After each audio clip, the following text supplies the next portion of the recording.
Olá, telespectadores da TV Assembleia. Começamos agora mais um Frente a Frente. Hoje aqui conosco o professor Edmilson Veras, ele que é economista e vai nos falar fazer, na verdade, uma avaliação, não é, sobre esse momento econômico que vive o país no pós-delação dos irmãos Batista, da JBS, contra, claro, o governo Michel Temer. Não só o governo Michel Temer, o governo Lula, o governo Dilma, só não falou do governo FHC, né? Esqueceu de falar porque não estava dentro ainda do período, não é? das propinas que ele denunciou na sua delação.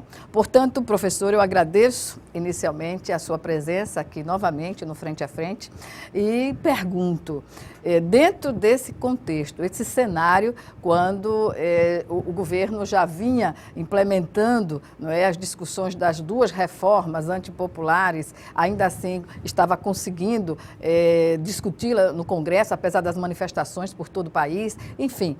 E agora, no pós-delação, o Congresso se fechou inicialmente e agora está reabrindo essas discussões, mesmo com essas pesadas acusações. Ou seja, para a equipe do governo, a questão da reforma é mais importante do que discutir essas denúncias que foram feitas. E isso tem repercutido, claro, na economia do país, sobretudo no âmbito internacional, quando os investidores não têm a segurança de manter seus investimentos no país. Como o senhor avalia esse momento? Pois bem, é falta de sorte do meu país, né? Quando você tinha alguns sintomas, sinais de melhoria, por exemplo, as finanças públicas estavam melhorando, né? Melhorando pouco, mas estava melhorando, né? Havia já alguns sinais de que o PIB, de que a riqueza da nação ia crescer pouco, mas iria crescer. Tinha outro sinal muito importante, que era o combate, que é a inflação estava chegando a níveis civilizados, não é? E quando menos se espera, você tem o depoimento de um empresário, que certamente se tornou empresário muito rico, ele deu sinais de que ficou muito rico por conta da sua esperteza, né? O que ele fez, na verdade, foi uma esperteza, foi uma grande jogada. De tal forma que ele deu essa jogada e foi embora. Uma jogada de mestre, Uma jogada de mestre, porque denunciou, deixou o cenário e foi embora. E foi embora. O que surpreendeu nesse movimento todo foi que ele foi embora livre, não é? Onde outros empresários e outros políticos fizeram muito menos do que ele fez e foram presos, né? Ele ficou livre. Mas voltando à história da economia, que é a minha praia, não é?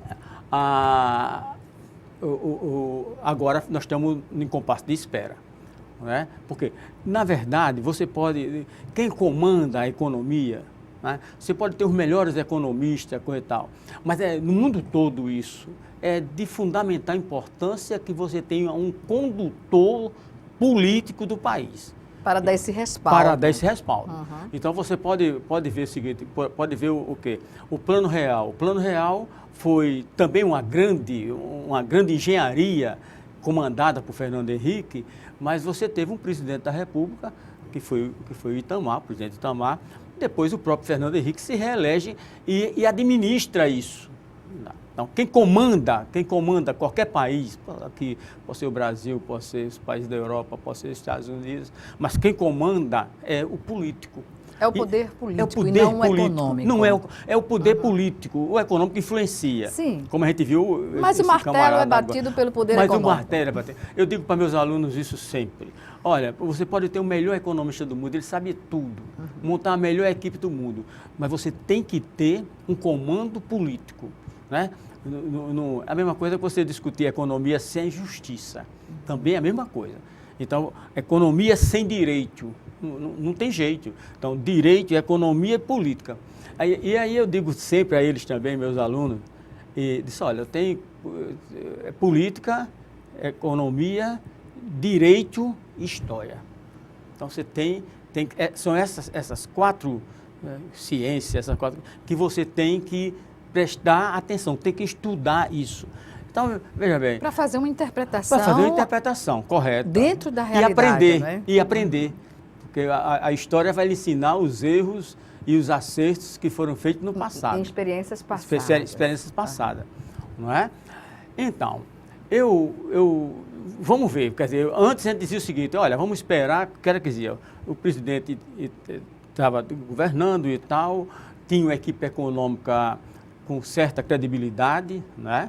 O Meirelles tem credibilidade, até porque já participou do governo Lula. Todos os governos aí mais recentes, né? Mas no governo Lula, porque ele passou Exatamente. muito tempo no Banco Central, como presidente do Banco Central. Então, se esperava isso. O grande problema que a gente tinha, na verdade, era com relação às reformas. Isso era que era crucial. Então, se as reformas, né? E aí, mesmo tendo muita gente contra, e etc., mas se a reforma passasse, havia uma expectativa no meio empresarial de que o país iria deslanchar. Eu faço uma pergunta, professor, que a maioria da população talvez não tenha esse entendimento, não é? As classes populares, por exemplo.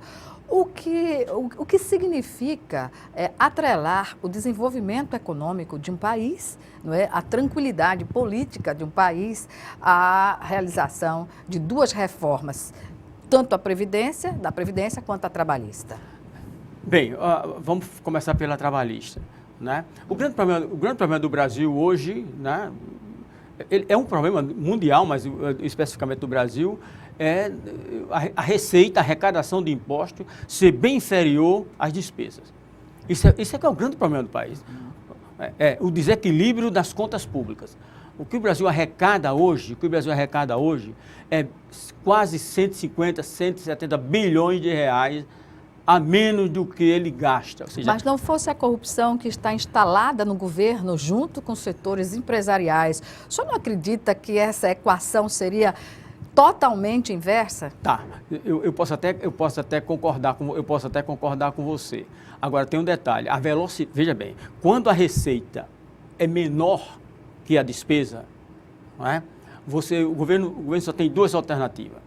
Para eu poder responder a sua pergunta. Ele só tem duas alternativas. Ou ele manda a máquina rodar real, moeda, e aí você gera inflação, ligeiro e rápido, gera inflação, ou você toma dinheiro emprestado. Né? Toma dinheiro emprestado aos bancos. Quem tem dinheiro para fazer? São as pessoas superavitárias que depositam seu dinheiro lá no banco. Ele só tem essas duas alternativas, não tem outra alternativa. Eu acho até, então, quando você diz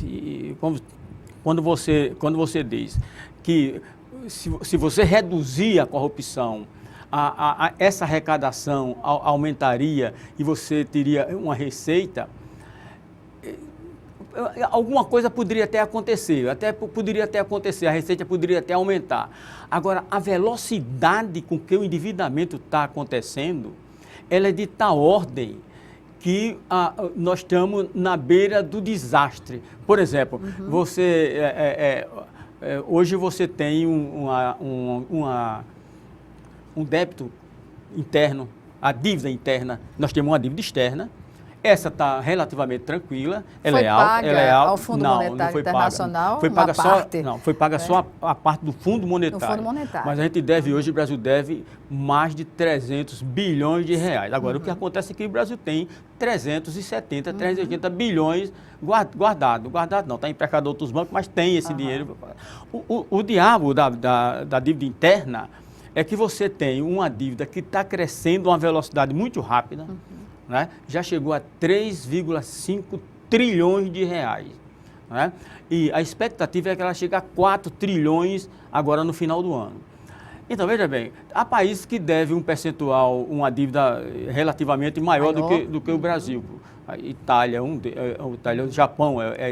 Só que no Brasil você tem um fator que complica, é que a taxa de juros é muito alta.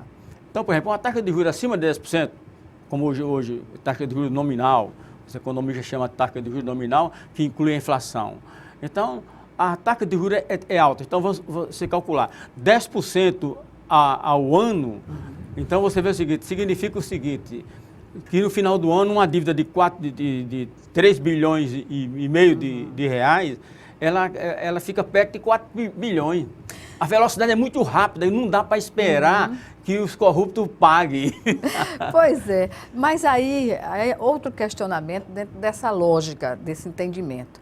Por que então o governo brasileiro, a equipe econômica, não ousa e faz baixar a taxa de juros? Que o Banco Central não determina a redução sistemática da taxa de juros. Por que isso não acontece? Na verdade, manter a taxa de juros a níveis exorbitantes, isso faz aumentar também o interesse de um tipo de investidor no Brasil que não está preocupado em criar empregos, não, ele está preocupado em render o seu dinheiro, é o mercado de papéis. E isso, inclusive, poderia até ajudar ao governo no sentido de reduzir também a sua dívida, uma vez que a taxa de juros estaria baixa, não é?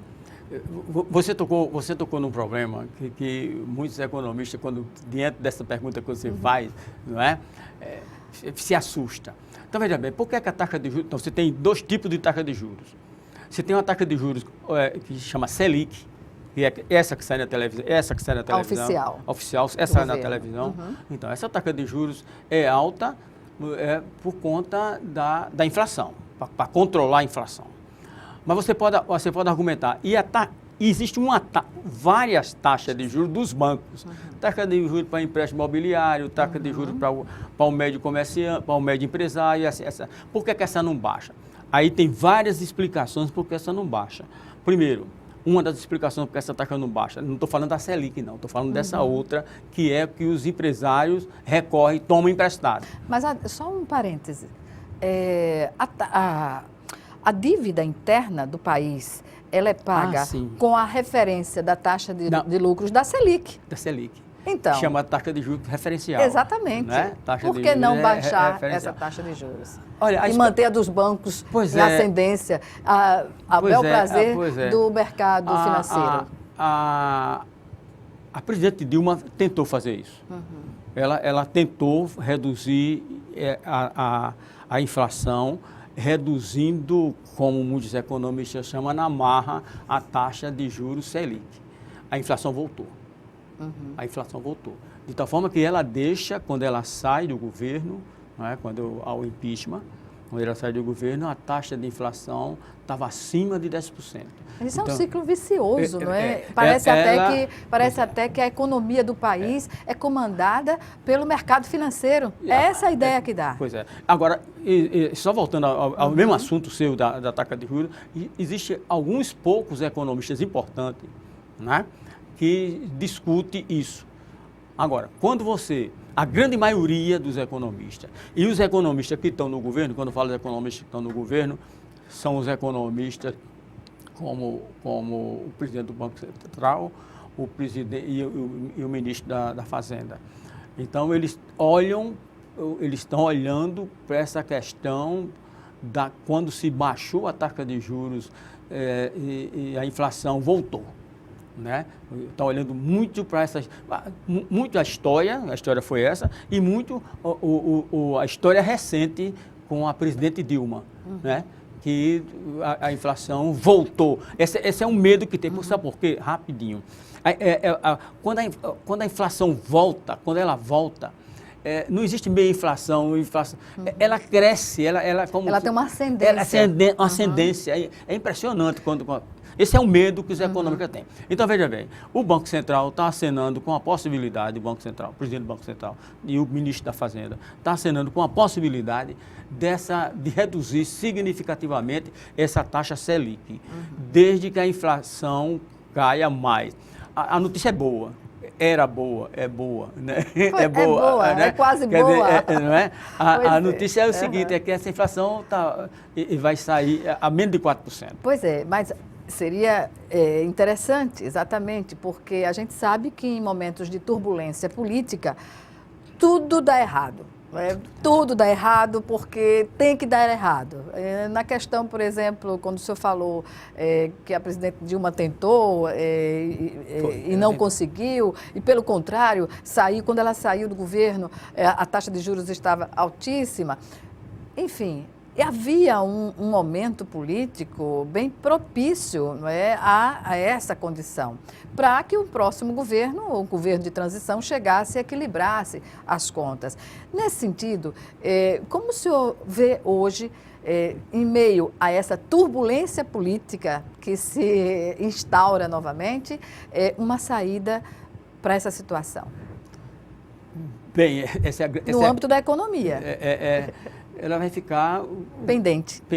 E aí, veja bem, numa situação desse tipo, né, e permanecendo o senhor Meirelles e o presidente do Banco Central, né, e conhecendo o que eles pensam, a taxa de juros não cai, ou pelo menos fica como não cai, ela não decresce, mas também não cai, e o Brasil, e essa receita e a economia não cresce. É o pior dos mundos, né? A economia não cresce, a arrecadação diminui, né? Ou pelo menos fica como está, e a taxa de juros não cai. Esse é o pior dos mundos. Mas aí você tem uma coisa que é complicada, não é? Se você não aumenta a receita e se você não cai substancialmente a taxa de juros, o nosso desemprego vai para o espaço. Então, já uma explosão de desemprego. Né? O maior mal disso tudo, essa conversa toda, não é para dizer que o pior dos males é você estar daqui a pouco 15, 16 milhões de pessoas desempregadas. E veja bem, essa conta de desempregado é aquele camarada, é aquela pessoa que na semana da pesquisa procurou emprego e não arrumou nada, nem para tomar cafezinho. Então, significa dizer que você tem outra massa de milhões de pessoas que estão subempregadas. É lamentável. Nós vamos chamar agora o nosso primeiro intervalo, professor, e nós vamos voltar em menos de 1 minuto. Até já. Ok.